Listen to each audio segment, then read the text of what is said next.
ఇలా చేసుకుంటారు. అవునా?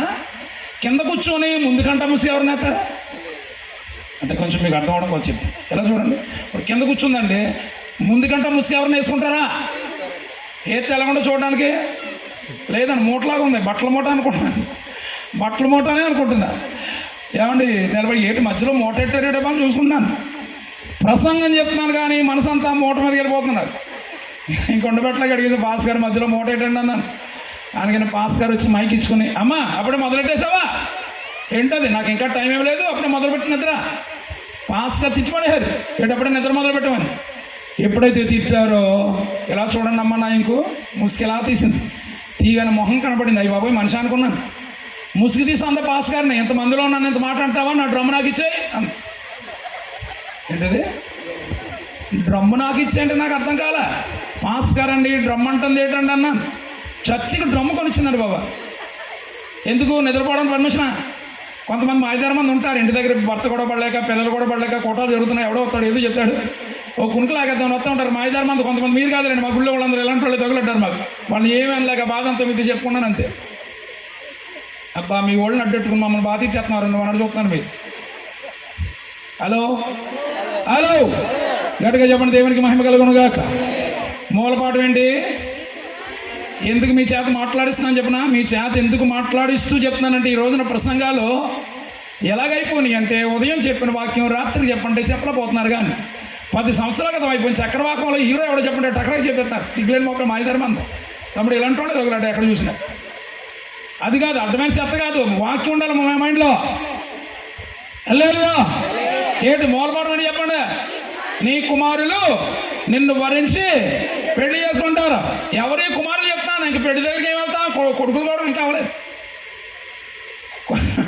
కుమారులు కూడా ఇంకా అవ్వలేదండి, ఇంక పెళ్లి దగ్గరికి ఏం వెళ్తా అంటే అర్థం ఏంటంటే, నా ప్రసంగం ఇంకా స్టార్ట్ చేయలేదండి. నేను ఇంకా ఇంట్రడక్షన్లోనే ఉన్నా. మొక్కలు అలాగైపోయినాయా ఏంటి? ఇంకా ప్రసంగం స్టార్ట్ చేయకుండా ఏం చేస్తున్నారు ఇప్పుడు దాకా నువ్వు అన్నట్టున్నాయి మీ మొక్కలు.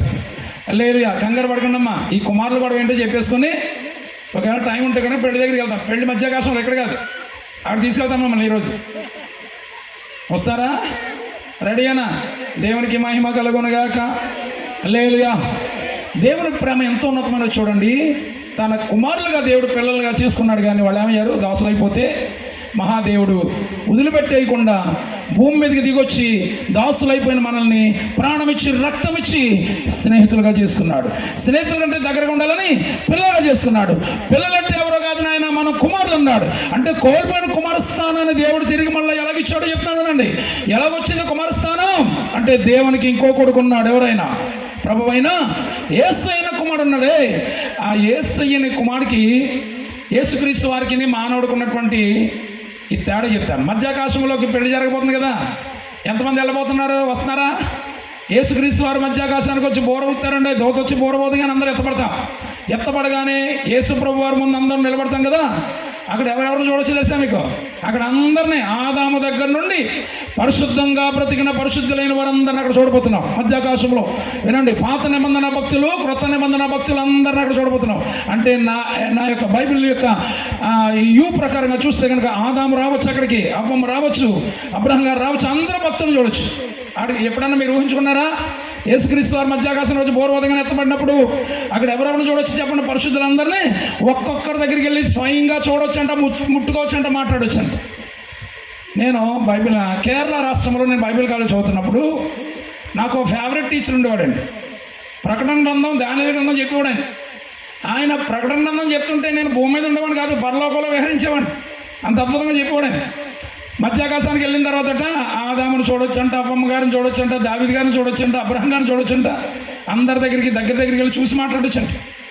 అప్పుడు నేను అనుకున్నాను, అక్కడ కానీ ఎవరు అబ్రహం గారు వచ్చి ఉంటే ఆయన దగ్గరికి వెళ్ళి, అబ్రహం గారా, భూమి మీద ఉన్నప్పుడు ఎన్ని ప్రసంగాలు చేశాను ఆయన నీ కోసం, నువ్వు ఎలా ఉన్నావా అనుకుంటా. నేను చూసి దావీదు దగ్గరికి వెళ్ళి, దావీదు మహారాజా భూమి మీద ఉన్నప్పుడు నీ కోసం ఎన్ని ప్రసంగాలు చెప్పాను ఆయన, నువ్వు ఎలా ఉన్నావు, అందరి దగ్గరికి మాట్లాడుకోవచ్చండి. అయితే నా డైరీలో ఒక విషయం రాసుకున్నాను.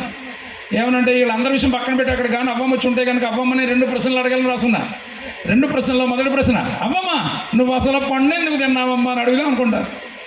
అడిగితే ఇవి అంటదంటే, నాయన సైతాన్ గాడు ఉన్నాడే, ఆడు మోసం చేశాడు బాబా, అందుకే తినేసని చెప్తుందట.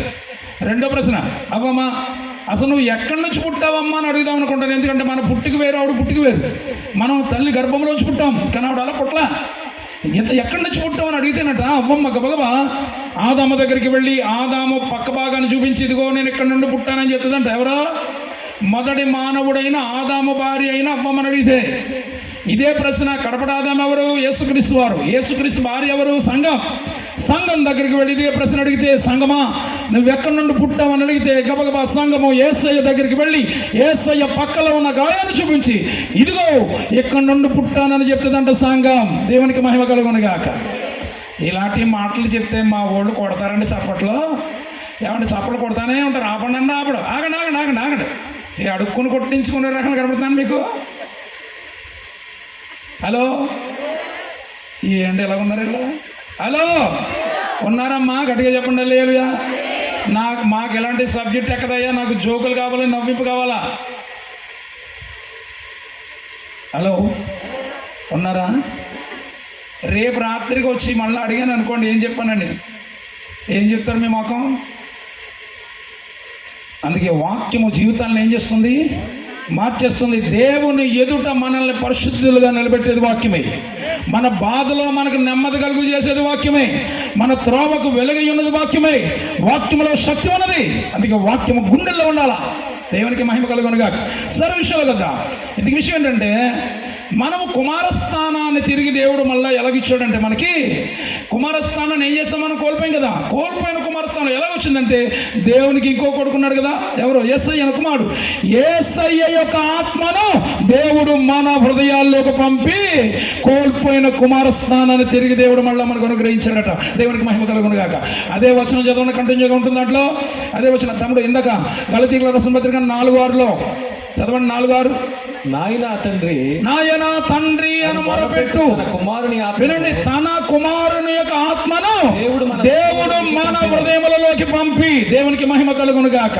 కోల్పోయిన కుమారస్థానం ఎలాగొచ్చిందంటే, తన కుమారుడైనటువంటి యేసుక్రీస్తు యొక్క ఆత్మను దేవుడు మన హృదయములలోకి పంపి కోల్పోయిన కుమారస్థానాన్ని క్రీస్తు ద్వారా దేవుడు మళ్ళా మనకి అనుగ్రహించి ఉన్నాడు. దేవునికి స్తోత్రం. హల్లెలూయా. అందుచేత వినండి, కోల్పోయిన కుమారస్థానం క్రీస్తు ద్వారా దేవుడు మనకి ఇచ్చాడు. అంటే ఇప్పుడు మనం ఏమయ్యామన్నా అంటే కుమారులు అయ్యి ఉన్నాం.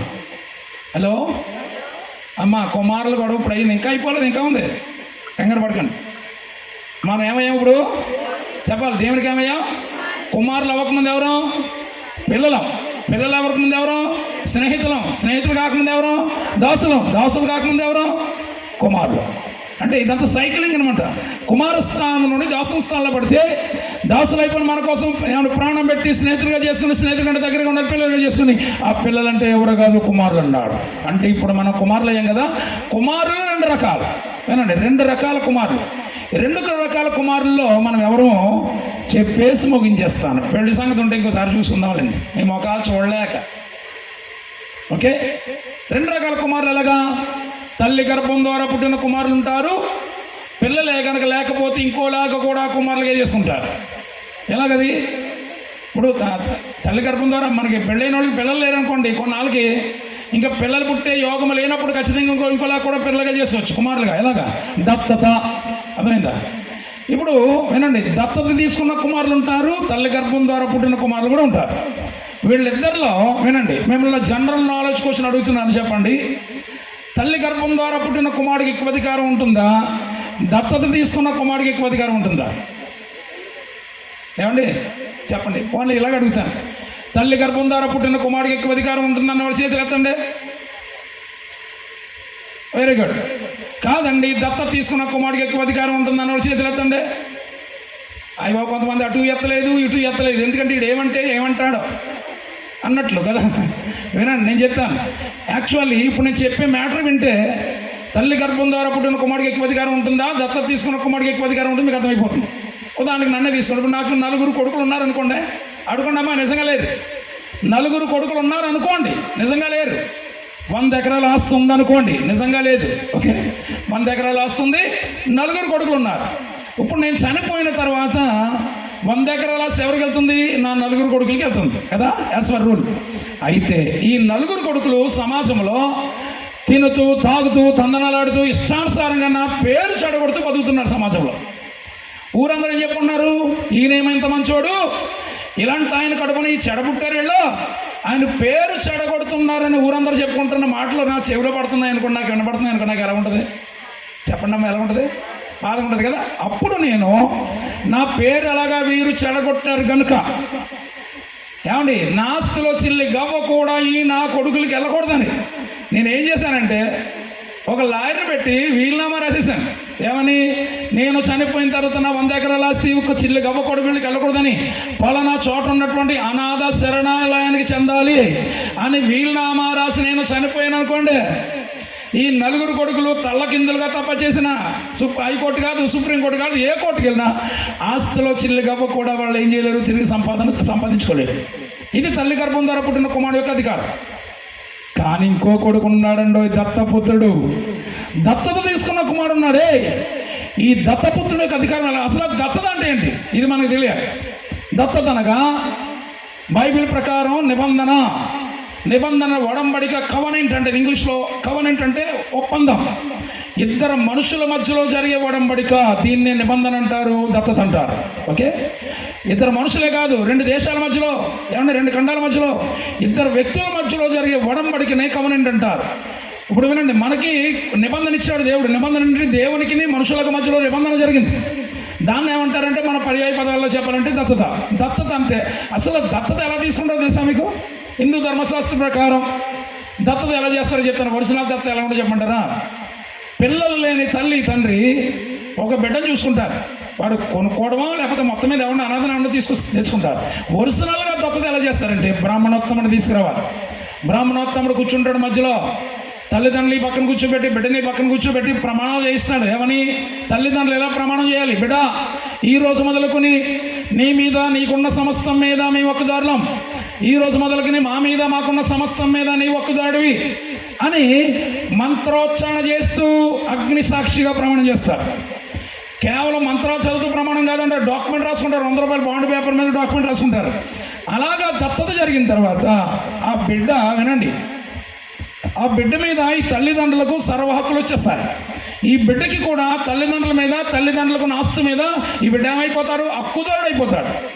అలా జరిగిన తర్వాత ఇందాక నేను చెప్పినట్లే ఈ పిల్లవాడు కూడా పెరిగి పెద్దవాడు అయిన తర్వాత సమాజంలో ఇష్టానుసారంగా బ్రతుకుతూ, తినుతూ, తాగుతూ, ఏమండి దత్తత తీసుకున్న తల్లిదండ్రులకు చెడ్డ పేరు తెస్తూ వాడు బతుకుతున్నాడు. ఊరందరూ ఏం చెప్పుకున్నారు? వీళ్ళేమో ఇంత మంచోళ్ళు, ఇలాంటి వాడిని దత్తత తీసుకున్నారేంటి, వీడేమో వీళ్ళ పేరు చెడగొడుతున్నారని ఊరందరూ చెప్పుకుంటున్న మాటలు తల్లిదండ్రులకు వినబడుతుంటే వాళ్ళకి ఎలా ఉంటుందండి? చెప్పాలి, ఎలా ఉంటుంది? బాధ ఉంటుంది కదా. అప్పుడు వీళ్ళు మన పేరు ఎలాగా వీడు చెడగొట్టాడు కనుక మన ఆస్తుల చిల్లి కూడా వీడికి వెళ్ళకూడదని వీళ్ళు ఎన్ని ప్రయత్నాలు చేసినా, నోట్ దిస్ పాయింట్, ఎన్ని ప్రయత్నాలు చేసినా, ఏమండి హైకోర్టు కాదు, సుప్రీంకోర్టు కాదు, ఏ కోర్టుకి వెళ్ళినా ఒక్కసారి దత్తత జరిగిన తర్వాత అది క్యాన్సిల్ అనేది జరగదు.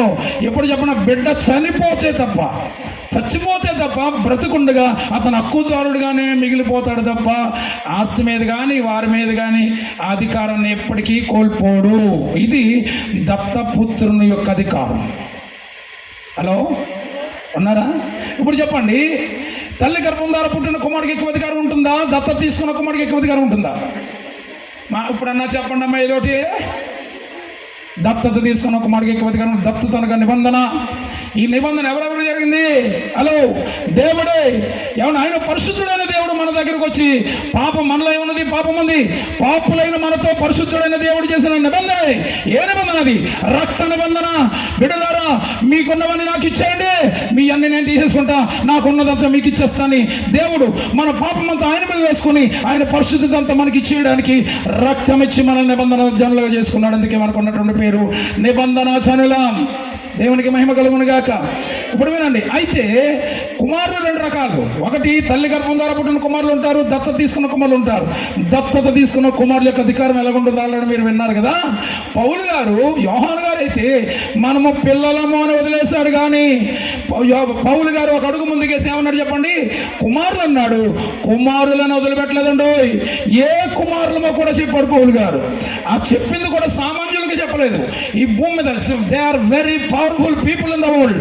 ఈ ప్రపంచంలో చాలా శక్తివంతమైనటువంటి జనాంగం ఒకరు ఉన్నారు. వారే రోమియులు. రోమా పత్రికలో, రోమియులకు రాసినటువంటి పత్రికలో మనం ఏ కుమారులో చెప్తున్నాడు పౌలు గారు. చదవండి ఒకసారి. రోమపత్రిక 8:15 రోమపత్రిక 8:15 చదివితే పౌలు గారి స్టేట్మెంట్ ఎలా అనగా మరలా భయపడుటకు. చూడండి పౌలు గారు రాస్తున్న మాటలు ఎంత అద్భుతంగా ఉన్నాయంటే ఎక్కడికి వెళ్ళి మాట్లాడుతున్నాడు. ఎలా అనగా మరలా భయపడుటకు. మీరు దాస్యపు ఆత్మను పొందలేదు కానీ. ఏంటంటే ఎక్కడికి వెళ్ళి దాస్యం దగ్గరికి వెళ్తున్నాడు. మొదటి స్థానం కోల్పోయి దోషం అయిపోయాం. ఆ దాస్యం దగ్గరికి వెళ్ళి మాట్లాడుతున్నాడు. దాస్యపు ఆత్మను పొందలేదు కానీ దత్తపుత్రాత్మను మనము పొందితిమి. దేవునికి మహిమ కలుగును గాక. ఏ కుమారులు మనం ఇప్పుడు చెప్పాలి? ఏ కుమారులం? శాశ్వతమైన బంధము కలిగినటువంటి కుమారులుగా దేవుడు మనం మార్చేశాడు. అందుకే మనల్ని అన్నాడు మనం సామాన్య కుమారులు కాదు, ఎవరమంటే దత్తత తీసుకున్న దత్తపుత్రులం. ఎన్నటికీ చెరిగిపోని బంధమైనటువంటి ఈ యొక్క ఏమంటే దత్తపుత్రాత్మను దేవుడు మనకి అనుగ్రహించి తనకి దత్తపుత్రులుగా దేవుడు మనల్ని చేసుకున్నాడు. హలో హలో ఏమన్నా అర్థమైందా?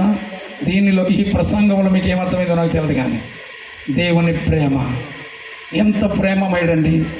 తన పిల్లలుగా భుజాన్ని పెంచుకుంటే 100 సంవత్సరాలు పాపానికి సాతానికి దాసులైపోతే మహాదేవుడు వదిలిపెట్టేయకుండా పరమను విడిచి భూలోకానికి దిగొచ్చి దాసత్వం నుంచి విడిపించి స్నేహితుల నుండి పిల్లల నుండి కుమారులు అంటే మామూలు కుమారులు కాదు, దత్తపుత్రులుగా దేవుడు మనల్ని చేసుకున్నాడు. ఎంత గొప్ప దేవుడిని మనం నమ్ముకున్నటువంటి మనం. ఏమంటే కోల్పోయిన కుమారస్థానాన్ని ఇచ్చి తిరిగి మళ్ళా ఆయనతో ఉండేలాగా. సరే వినండి, ఇప్పుడు మనం ఏమయ్యాం చెప్పండి? కుమారులు అయ్యాం కదా. మన మూలపాఠం ఏంటి? నీ కుమారులు నిన్ను వరించి పెళ్లి చేసుకుంటారు. ఇప్పుడు కుమారులు కూడా అయ్యింది. ఈ కుమారులు దేవుణ్ణి ఎలా వరిస్తారు, ఎలాగ పెళ్లి చేసుకుంటారన్నది నా మెయిన్ మెసేజ్ అవుతుంది. హలో చెప్పమంటారా? అంటే ఇప్పుడు అసలు పాఠం ఇప్పుడు మొదలెడతామన్నమాట. అంతేనా? మీ మొక్కలు చూస్తేనే అర్థమైపోయింది. కంగారు పడకండి, ముగించేస్తున్నా. పెళ్లి దగ్గరికి వెళ్ళామనుకోండి మధ్యాకాశంలో ఏమనండి, ఈ కుమారులనే ఏం చేశాడు? మనల్ని పాపంలో ఉన్న మనల్ని స్నేహితులుగా చేసుకుని కుమారులుగా చేసుకున్నాం. కుమారులైన మనల్ని అందరినీ రక్తం ఇచ్చి ప్రాణం ఇచ్చి కుమారులుగా చేసుకొని ఈ కుమారులందరిని పట్టుకొచ్చి ఎక్కడ పెట్టాడు? సంఘములో పెట్టాడు. అంటే సంఘములో ఉన్న వారందరూ క్రీస్తు రక్తములో కొనబడిన కుమారులు కదా. ఈ కుమారుల సంఘమునకే బైబిల్ పెట్టిన పేరు ప్రకటన గ్రంథంలో వధువు. సంఘమునకున్న మరొక పేరేం చెప్పండి? వధువు. ఈ వధువు సంఘంలో ఉన్న వారందరూ కూడా క్రీస్తు రక్తములో కొనబడిన కుమారులే, దత్త కుమారులు. ఈ కుమారులే సంఘం అయ్యారు. ఆ సంఘమే వధువు అయింది. ఆ వధువే మధ్యాకాశంలో రేపు యేసయ్యను పెళ్లి చేసుకోబోతుంది. ఈ సిస్టమ్ జరగాలంటే మధ్యలో చాలా తతంగం ఉంది. ఏమన్నా మనం పిల్లలైనటువంటి మనం కుమారులుగా మారాలంటే ఏం జరగాలి? ఈ కుమారులు వధువు సంఘం ఎప్పుడవుతారు? ఈ వధువు సంఘం అయిన తర్వాత మధ్యాకాశంలో ఆయన పక్కన కూర్చొని ఎలా పెళ్లి చేసుకుంటారు అన్న విషయాలు దేవుని చిత్తం మీద మరొకసారి మాట్లాడుకుందాం. అయితే ఏమేనండి, ఫైనల్గా నీవు నమ్ముకున్నటువంటి నీ దేవుని యొక్క శక్తి ఏంటో, మన కొరకు ప్రాణం పెట్టి రక్తము చిందించినటువంటి యేసుక్రీస్తు యొక్క ప్రత్యేకత ఏంటో ఒక మాటలో చెప్పేసి నేను ముగించేస్తాను. మీ మీదొట్టమ్మాయి ఇది ఒకే ఒక మాట చెప్పి ముగించేస్తాను. హలో చెప్పనా వద్దా? ఏనండి, ప్రపంచ మేధావులు అందరూ కలిసి ఒక మీటింగ్ పెట్టారట. ఎవరో ప్రపంచ మేధావులు అందరూ కలిసి మీటింగ్ పెట్టారట. ఎందుకంటే భూమి మీద బలమైనది శక్తివంతమైనది ఏదో తెలుసుకుందామని వాళ్ళందరూ ఒక నిర్ణయానికి వచ్చారు. ఏంటో నిర్ణయం అంటే భూమి మీద బలమైనది ఇనుము అన్నారట. ఇనుము దగ్గరకు వచ్చి అడిగారట, ఏమని ఇనుము, ఈ భూమి మీద బలమైనది నువ్వే కదా అని అడిగితే ఇనుము అందట, ఎవడు చెప్పడరా మీకు? నేను కాదు, నన్ను కూడా కరిగించేసే శక్తి అగ్నికి ఉన్నది. అంటే నాకంటే బలమైనది అగ్ని అన్నదంటే ఇనుము. నిజంగానే మీరు స్టీల్ ప్లాంట్, మా అన్నయ్య, మా సొంత అన్నయ్య వైజాగ్ స్టీల్ ప్లాంట్లో పనిచేస్తున్నారు. ఆయన సార్ అన్నాడు, ఒరే స్టీల్ ప్లాంట్ చూడడానికి రండ్రా చూపిద్దాను అన్నాడు. వెళ్ళామండి. ఇప్పటికీ నేను మర్చిపోలేని సంఘటన కళ్ళ ముందు. ఇనుము కరిగిపోయి కాలువలో నీళ్ళు ఎలా ప్రవహిస్తా అలా ప్రవహిస్తుంది. ఇనుము కరిగిపోయి ఆ సీన్ చూడగానే ఆశ్చర్యపోయాను. అంటే అగ్ని ఏం చేస్తుంది? ఇనుమును కరిగించేస్తుంది. అందుకే ఇనుము అందట నేను కాదు బలమైన దాన్ని, నన్ను కూడా కరిగించేసే శక్తి అగ్నికి ఉన్నది కనుక నాకంటే బలమైంది అగ్ని అందట. అప్పుడు అగ్ని దగ్గరికి వెళ్ళారంటే వీళ్ళందరూ, అగ్ని నువ్వే కదా బలమైన దాని అంటే అగ్ని అన్నదట. ఎవడు చెప్పాడు మీకు? నేను కాదు, నన్ను కూడా ఆర్పేసే శక్తి నీటికున్నది కనుక నాకంటే బలమైంది నీరు అందట. అప్పుడు నీటి దగ్గరికి వెళ్ళి అడిగారట, నీరు నువ్వేనా బలమైన దాని అంటే నీరు అందట. నేను కాదురా బాబు, నన్ను కూడా మేఘంగా మార్చేసుకునే శక్తి మేఘానికి ఉన్నది కనుక నాకంటే బలమైంది మేఘం అందంట నీరు. అప్పుడు మేఘం దగ్గరికి వెళ్ళి అడిగారట, మేఘమా నువ్వేనా బలమైన దానివంటే మేఘం అన్నదట, నేను కాదు, నా మీద కానీ గాలి వీచిందా నేను వర్షంలో మారిపోయి కిందకి వెళ్ళిపోతాను, కానీ నాకంటే బలమైంది గాలి అందంట. అప్పుడు గాలి దగ్గరికి వెళ్ళి అడిగారట, గాలి నువ్వేనా బలమైన దానివంటే గాలి అందట, నేను బలమైన దాన్నే, మహా వృక్షాలను పెకలించగలను, ఇనప స్తంభాలను కూలగొట్టగలను, కానీ నేను కూడా కదిలించలేని బలమైనది నాకంటే బలమైనది ఒకటి ఉంది. నేను ఎంత గట్టిగా వీచినా ఇంచు కూడా నేను దాన్ని కదపలేను, కనుక నాకంటే బలమైనది ఒకటి ఉంది, అదే పర్వతం అందట. పర్వతాన్ని ఏమన్నా చేయగలిగిందా గాలి? ఏం చేయలేదు. అందుకే గాలి అందట నాకంటే బలమైనది పర్వతం అన్నదట. అప్పుడు పర్వతం దగ్గరికి వెళ్ళి అడిగారట, పర్వతమా నువ్వేనా బలమైన దానివంటే పర్వతం అన్నదట, నేను చూడడానికి బలంగానే ఉంటాను కానీ 6 అడుగులు ఉంటాడు బాబా మనుషుడు అక్కడ, వాడు ఏం చేస్తాడంటే ప్రొక్కలైన పెట్టి అయి పెట్టి ఇవి పెట్టి తవ్వేసి నన్ను కూడా లేకుండా చేస్తాడు, అంటే నాకంటే బలమైనవాడు మనుషుడు అందట. అప్పుడు మనిషి దగ్గరికి వచ్చి అడిగారట, మానవుడా నువ్వే కదా బలమైన వాడు అంటే, మానవుడు అన్నాడట, yes I'm very powerful man in the world, ఈ ప్రపంచంలో నాకంటే బలవంతుడు శక్తిమంతుడు ఎవడు లేడు. అయినా ఏనండి, ఎందుకంటే చంద్రమండలం మీదకి వెళ్ళొచ్చినాడు నేనే, కంప్యూటర్ కనిపెట్టినాడు నేనే, మహాజ్ఞానిని, మహాబలవంతుడిని, ధీరుణ్ణి, వీరుణ్ణి, నాకంటే బలమైనవాడు ఎవడో ఇంక భూమి మీద లేడు అనుకున్నాను, కానీ ఏదో ఒక రోజున నన్ను తీసుకెళ్ళి నన్ను మట్టిలో పెట్టేది ఒకటి ఉంది నాకంటే బలమైంది, అదే మరణం అన్నాడట. ఏమన్నాడు మానవుడు, నాకంటే బలమైనది ఒకటి ఉంది, నేను ఎంత 6 ప్యాక్ ఉన్నా, ఎంత జ్ఞానవంతుడినైనా, ఎంతకాలం బతికినా ఏదో రోజు ఏమవుతాను, నేను మట్టిలో పెట్టి అతను తీసుకెళ్ళేది అదే నాకంటే బలమైనది మరణం అన్నాడు.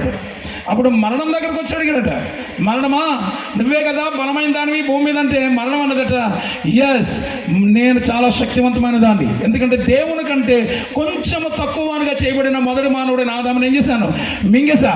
ఆయనలోంచి వచ్చిన మహానుభావులు, వీరులు, ధీరులు అనబడిన వాళ్ళందరినీ, అబ్రహామును మింగేశా, దావీదు మింగేశా, సోక్రటీస్ మింగేశా, అలెగ్జాండర్ మింగేశా, మహావీరులు, ధీరులు అనబడిన అందరూ మింగేసి మట్లో పెట్టేశా. నాకంటే బలమైనది, శక్తివంతమైనది ఇంకేది భూమి మీద, ఈ విశ్వంలో కానీ భూమి మీద కానీ ఏది లేదు అనుకున్నాను, కానీ ఒక ఆయన వచ్చాడు, మింగిదామని మింగాను, కానీ తిరిగి లేసి వచ్చి నన్నే మింగేసినాడు ఒకడున్నాడు, ఆయన నాకంటే బలమైన వాడు, ఆయనే ప్రభు అయిన యేసయ్య అని చెప్పిందంట. మరణం కంటే బలమైన వాడు. మరణం అందరిని మింగేసి మట్లో పెట్టేసింది. అందరు సమాధులు అందరూ ఉన్నారు, కానీ ఒకే ఒక సమాధి ఖాళీగా ఉంది. మరణం అనుకున్నది, నాకంటే ధీరుడు వీడు ఎవడో లేడు, ఇంకా ఎంత జ్ఞానవంతుడైనా నా పాదాల కింద ఉండవలసిందే, నా కాళ్ళ కింద ఉండవలసిందే అనుకుంది. అలాంటిది యేసయ్య వచ్చిన తర్వాత మింగిదామని వెళ్ళిందని, కానీ మింగింది కానీ ఏం చేశాడు, తిరిగి లేసి వచ్చి దాన్నే మింగేసి మరణము ముందు నిలబడి మాట్లాడుతున్న వీరుడు, ధీరుడు, ఓ మరణమా నీ ముళ్ళెక్కడ, ఓ మరణమా నీ విజయం ఎక్కడని మాట్లాడే మహాధీరుడు, వీరుడు మన ప్రభు అయిన యేసయ్య. దేవునికి మహిమ కలుగునుగా. That is our God power. అది మన దేవుని యొక్క శక్తి. నువ్వు నమ్ముకున్న నీ దేవుడు ఎంత శక్తిమంతుడో నీకు తెలియాలి. తెలుసుకోకుండా చనిపోకూడదు. నువ్వు క్రైస్తవ్యం అంటే, క్రిస్టియానిటీ అంటే ఏదో చిన్న చూపు చూస్తున్నారేమో, కానీ మేము నమ్ముకున్న దేవుని యొక్క శక్తి ఏంటంటే, ఏమండి, దేవుళ్ళు అనబడిన వారందరూ చనిపోయి సమాధులు ఉండిపోయారు, కానీ ఒకే ఒకడు సమాధిని గెలిచి మరణమును గెలిచి లేచి తిరిగి వచ్చిన మహాధీరుడు, వీరుడు మన ప్రభు అయిన యేసయ్య. ఆయన ఏం చేశాడమ్మా నీ కొరకు? పాపానికి, సాతానికి దాసులైపోయి మన కొరకు తన ప్రాణమే పెట్టడానికి లోకానికి వచ్చి దిగొచ్చిన మహాదేవుడు. ఇంకో మాట చెప్పి ముగించేస్తాను. యేసుప్రభు వారు పుట్టిన కాలంలోనట ప్రభుత్వం వారికి ఒక కొత్త చిక్కు వచ్చి పడిందట. ఏంటి కొత్త చిక్కు అంటే, ఈ భూమి మీద మొట్టమొదటి జనాభా లెక్కలు ఎప్పుడు అయిపడ్డాయి? అమ్మ వెళ్ళిపోతున్నారు, ఒకసారి అయిపోయిందమ్మా, ఒక 2-3 నిమిషాలు అంతే, 2-3 నిమిషాలు అయిపోయింది, ముగించేస్తున్నాను. మొట్టమొదటి జనాభా లెక్కలు ఎప్పుడు అయిపడ్డాయి చెప్పండి? యేసుప్రభు వారి కాలంలోనే. లోకాసువార్త 2 దిగండి, చదవండి, వినండి. లోకాసువార్త 2వ అధ్యాయంలో ఉంటుంది, ఏమని? కైసర్ ఐగుస్తు వలన ఆజ్ఞాయను సర్వలోకమునకు ప్రజాసంఖ్య వ్రాయవలనని అని ఉంటుంది కదా. అంటే అప్పుడు దాకా ఎంతమంది పుడుతున్నారో, ఎంతమంది చనిపోతున్నారో లెక్కలు లేవు, కానీ రాజు ఏమన్నాడు, లెక్కలు కావాలన్నాడు. అందుకే ఎంతమంది పుడుతున్నారో పేర్లు రాయండి, అట్ ద సేమ్ టైం చనిపోయిన వారి యొక్క పేర్లు కూడా రాయమంటే 2 పట్టీలు పెట్టారట. ఏంటది? పుట్టిన వారి యొక్క పేర్లు ఒక పట్టీలో, చనిపోయిన వారి యొక్క పేర్లు ఒక పట్టీలో రాస్తున్నారు. రాస్తూ ఉండగా కొన్ని రోజుల తర్వాత ప్రభుత్వాధికారులు ప్రభుత్వం దగ్గరకు వచ్చన్నారంట, ఏమండి మనకు ఒక చిక్కు వచ్చిందండి అన్నారు. ఏంట్రా చిక్కు అంటే, పుట్టిన వాళ్ళందరి పేర్లు పట్టీలో రాస్తున్నామండి, అట్ ద సేమ్ టైం చనిపోయిన వాళ్ళ పేర్లు కూడా పట్టీలో రాస్తున్నాం. అయితే ఇప్పుడు ఒక ఆయన వచ్చాడండి బాబు, ఆయన పుట్టాడు కానీ, పుట్టి చనిపోయాడు కానీ, చనిపోయి మళ్ళీ తిరిగి లేసి వచ్చాడు, ఇప్పుడు ఈయన పేరు ఎక్కడ రాయాలని అన్నారంట. అంటే ప్రభుత్వం అందంట, అయితే 3వ పట్టీ పెట్టండి అందంట. ఏడు మూడో పట్టి? పుట్టిన వాళ్ళందరి పేర్లో పట్టిలో రాస్తున్నారు కదా, చనిపోయిన వాళ్ళందరి పేరు ఇంకో పట్టిలో రాస్తున్నారు కదా. మూడో పట్టి ఏంటంటే పుట్టి చనిపోవడమే కాకుండా చనిపోయి తిరిగి లేచిన వాళ్ళు ఎవరైనా వస్తే కనుక వారి పేర్లు రాయడానికి మూడో పట్టి పెట్టండి అన్నారట. మూడో పట్టి పెట్టారట. ఏమని?